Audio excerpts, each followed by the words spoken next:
اعوذ باللہ من الشیطان الرجیم بسم اللہ الرحمن الرحیم۔ معزز سامعین، آج جس موضوع پر میں آپ سے بات کروں گا نا، وہ ہے لائف۔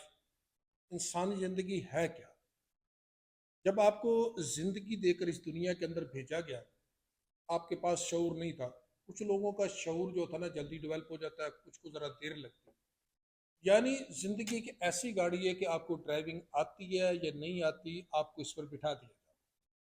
اب آپ نے زندگی کیسے گزارنی ہے؟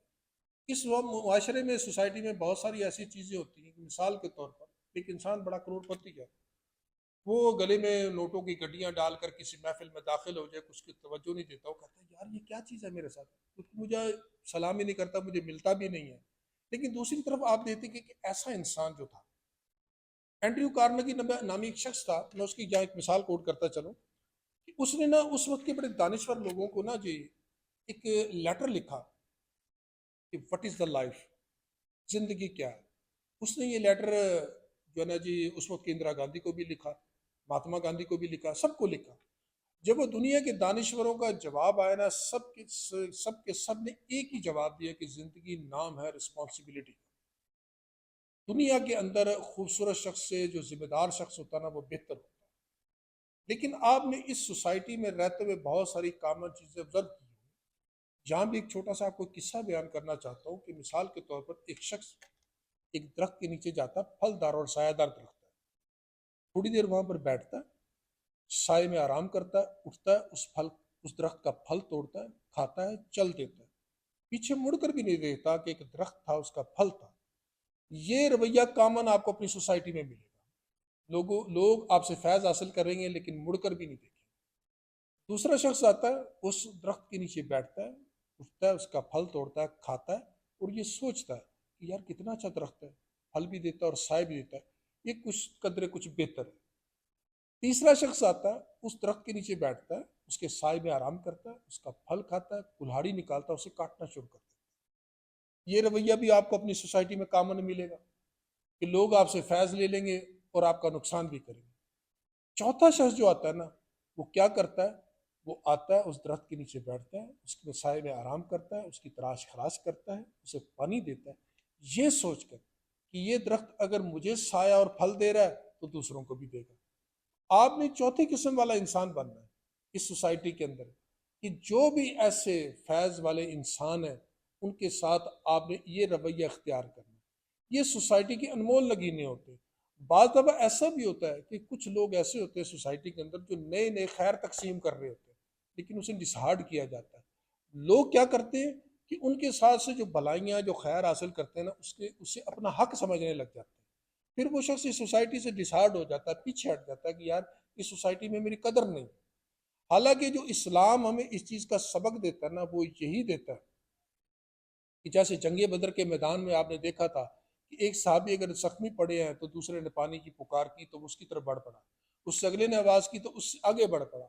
یہ جو طریقہ کار تھا اسلام نے جو ہے نا جی آپ کو جو سکھایا تھا، وہ یہی سکھایا تھا، جبکہ کفر کے نظریات اس کے اپوزٹ ہوتے تھے۔ نبی کریم صلی اللہ علیہ وسلم نے جب اسلام کو مدینے کی گلیوں میں اس کی تبلیغ شروع کی تھی، سب سے پہلے مخالفت اس کی دو طبقوں نے کی تھی، سرمایہ دار اور مذہبی پیشوائی تھی۔ ابو جہل کو اس وقت کے لوگ نے کہتے تھے سات سروں والا، اتنا ذہین انسان تھا وہ، کیا اسے اسلام سمجھ نہیں آیا؟ ابو لہب کے بارے میں تو قرآن یہ کہتا ہے کہ ریلا تشیتا وسیب، لوگوں اس کی تجارت اتنی تھی کہ صبح شام مال آتا تھا، کیا اسے اسلام سمجھ نہیں آیا تھا؟ اصل وجوہات یہ تھی کہ وہ جو اللہ کے نبی نے مساوات کا نظام بھیجا تھا، یہاں پر لے کر آئے تھے، وہ نہیں رائج ہوا تھا اس سوسائٹی کے اندر۔ اور جس ملک پاکستان میں ہم رہتے ہیں نا، بدقسمتی سے یہاں بھی طبقاتی تفریق آج تک پائی جاتی ہے۔ وہ جو برٹش راج رہا تھا نا اس ملک کے اندر، اس نے بڑا نقصان کیا ہمارا۔ وہ اسلام کی جو بیسک بنیاد تھی نا، وہ ختم کر دی گئی۔ آج ہم بڑے وثوق سے ایک بات بھی کہتے ہیں کہ یورپ نے جتنی ترقی کی ہے نا، وہ قرآن پڑھ کر کی ہے۔ تو پھر میں کہتا ہوں کہ پھر ہمیں جو قرآن ہے نا، وہ انگریز سے سمجھنا چاہیے، کیونکہ اسے بہتر سمجھ آ گیا۔ ہم نے تو اسے ثواب کی کتاب سمجھ لیا نا جی۔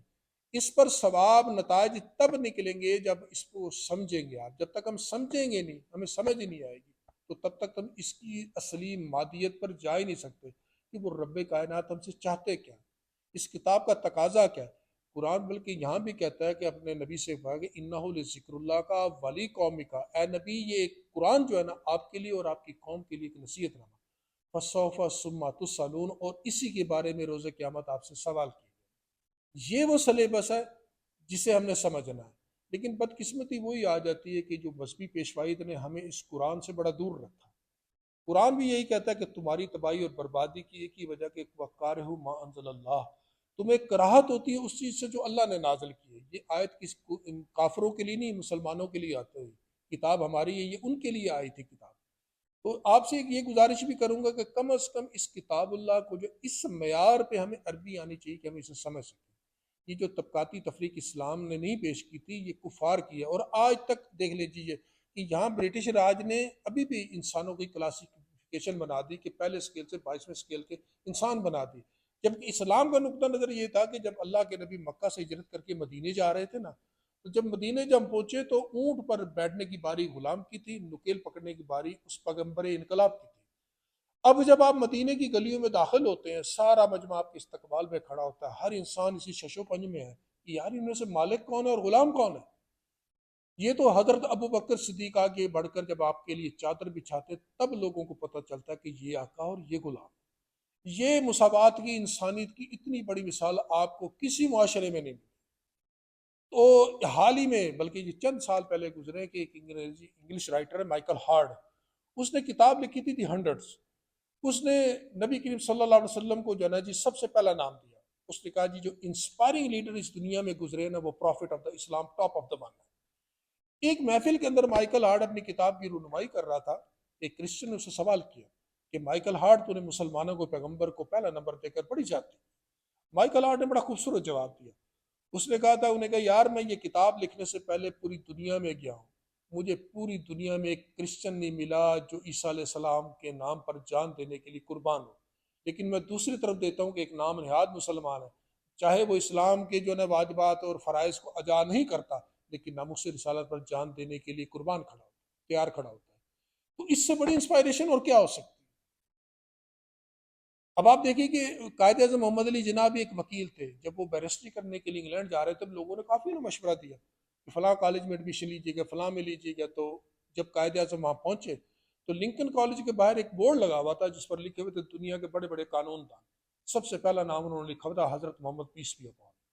تو اسی کالج میں آپ نے جو ہے نا جی وہاں ایڈمیشن لے لیا کہ جو قوم اس پیغمبر انقلاب کو اپنا سب سے بڑا قانون دان سمجھتی ہے تو یہ قوم ترقی کر سکتی ہے۔ تو لہٰذا ہم نے وہ اسلامی اصطلاحات جو تھی نا اسے چھوڑ دیا۔ ہم انڈیا سے جب علیحدہ ہوئے تو ہمیں ایک بیمار کلچر ملا تھا، ہم نے اس کلچر کی جو ہے نا جی تصحیح کرنی تھی، اس کا علاج کرنا تھا، لیکن ہم نے ایز اٹ از اسے ایڈمٹ کر لیا، اس پر عمل درآمد شروع کر دیا، ہم نے اس کی اصلاح نہیں کی۔ آج بھی اس کی اصلاح کی ضرورت ہے، اگر اس کی اصلاح کر لی جائے تو ہمارے معاملات، ہمارے حالات آج بھی سدھر سکتے ہیں۔ کیوں؟ رزق حاصل کرنے کے وسائل سب قوموں کے لیے برابر ہوتے ہیں، یہ قدرت کا ایک پیٹنٹ اصول ہے۔ سورج نکلے گا تو وہ ہندو کو بھی حرارت دے گا، کافر کو بھی دے گا اور مسلمانوں کو بھی دے گا۔ پانی ہندو کی پیاس بھی بجھائے گا، کافر کی بجھائے گا، مسلمان کی بجھائے گا۔ اور ان اللہ یرزق من یشاء بغیر حساب کا قانون بھی یہی ہے کہ جو قوم اللہ کے ہاں سے رزق حاصل کرنا چاہتی پھر اللہ بے پناہ عطا کرے، اس میں مذہب کی قید نہیں ہے۔ تو ان حالات کے ساتھ، ان واقعات کے ساتھ آپ کو موٹیویٹ کرنا چاہتا تھا کہ آپ ان معاملات کو اپنے سدھاریے اور معاملات پر توجہ دیجیے۔ معاملات سدھر گئے تو ہر چیز سدھر جائے گی۔ انہی الفاظ کے ساتھ آپ سے اجازت چاہوں گا، دوبارہ کسی نئے ٹاپک کے ساتھ ملیں گے، تب تک کے لیے والسلام۔